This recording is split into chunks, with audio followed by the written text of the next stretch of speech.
္ဂလာပါအောင်စောပိုင်း Real Channel ကနေပြန်လည်ကြိုဆိုပါရစေဗျဒီနေ့ညကျွန်တော်ရဲ့ channel မှာတော့ကန်ချနာဘူရီမန္တရာနဲ့တင်မင်းမှန်ရထားလန်းဆိုတဲ့ vlog ကိုပြောပြပေးမှာပါဒုတိယကမ္ဘာစစ်ကာလမှာကမ္ဘာသမိုင်းမှာအရေးပါဆုံးသောအချိန်ကာလတစ်ခုဖြစ်ပြီးနိုင်ငံအများပြားမှာစစ်ပွဲများနဲ့ဝန်ထမ်းပွဲရာဖြစ်ရများအများပြားဖြစ်ပွားခဲ့တာပါ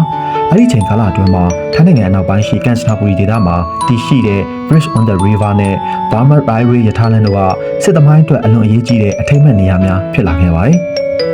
1942ခုနှစ်မှာဒုတိယကမ္ဘာစစ်ပြင်းထန်နေစဉ် Imperial Japanese Army ကစစ်ရေးအတွက်လိုအပ်တဲ့ပစ္စည်းများလက်နက်များနဲ့စစ်သားများကိုမြန်မာနိုင်ငံသို့လျင်မြန်စွာပို့ဆောင်နိုင်ရန်ရထားလမ်းတစ်ခုတည်ဆောက်ရန်ဆုံးဖြတ်ခဲ့တာပါ။အဲဒီရထားလမ်းကထိုင်းနိုင်ငံပတ်ပုံးမှမြန်မာနိုင်ငံတန်ဖြူစရက်မြို့ထိဆက်သွယ်ထားပြီးအရှည်အားဖြင့်415ကီလိုမီတာခန့်ရှိပါတယ်။ရထားလမ်းတည်ဆောက်မှုကို1942ခုနှစ်ဇွန်လမှာစတင်ခဲ့ပြီး1943ခုနှစ်အောက်တိုဘာလမှာအပြီးသတ်နိုင်ခဲ့တာပါ။ဒီရထားလမ်းကိုတိစောက်တဲ့နေရာမှာမဟာမိတ်နိုင်ငံများမှစစ်အကျဉ်းသားများနဲ့အာရှဒေသအလုပ်သမားများကိုအသုံးပြုခဲ့ကြတာပါစစ်အကျဉ်းသား6000ခန့်နဲ့အာရှအလုပ်သမား2သိန်းကျော်ပါဝင်ခဲ့ကြတာလို့တမိုင်းမှတ်တမ်းတွေမှာဖော်ပြထားတာပါ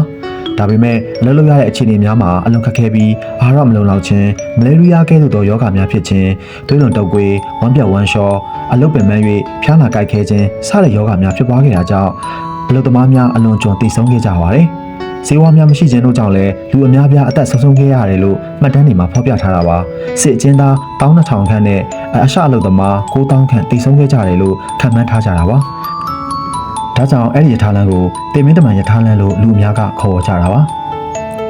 အဲ့ဒီရထားလမ်းရဲ့အရေးပါတဲ့အစိပ်ပိုင်းတစ်ခုမှာ Bridge on the River ဖြစ်ပါတယ်ဒီတရားကို1943ခုနှစ်မှာတည်ဆောက်ခဲ့ပြီးရထားများကမြစ်ကိုဖြတ်တန်းသွားလာနိုင်ရန်အတွက်အသုံးပြုရန်တည်ဆောက်ခဲ့တာပါသို့သော1945ခုနှစ်မှာမဟာမိတ်လေတပ်များကဘုံကျဲတိုက်ခိုက်ခဲ့ရာတရားရဲ့အချို့အစိပ်ပိုင်းများပျက်စီးခဲ့တာပါစစ်ပွဲပြီးတဲ့နောက်ထိုင်းဆိုရကအဲ့ဒီတရားကိုပြန်လည်ပြုပြင်တည်ဆောက်ခဲ့ပါတယ်ဒီနေ့အချိန်မှာတော့ကန်ချနာဘူရီဒေသကတမိုင်းလေးလာရေးနဲ့ခီးသွွားလုပ်ငန်းအတွက်အရေးပါသောနေရာတစ်ခုဖြစ်လာခဲ့တာပါကမ္ဘာတဝန်းမှာခီးသွွားများကလည်းအဲ့ဒီနေရာကိုလာရောက်လေ့လာပြီးဒုတိယကမ္ဘာစစ်ကာလရဲ့တမိုင်းကိုတတိယစေတဲ့အထိမ်းအမှတ်ဖြစ်မြင်တွေ့လည်ပတ်ကြတာတွေ့ရပါတယ်ထိုအရာများကစစ်ပွဲရဲ့ပြင်းထန်မှုနဲ့လူသားတွေရဲ့အခက်အခဲများကိုတတိယစေတဲ့တမိုင်းဝင်နစ်ဖြစ်နေစေဖြစ်ပါတယ်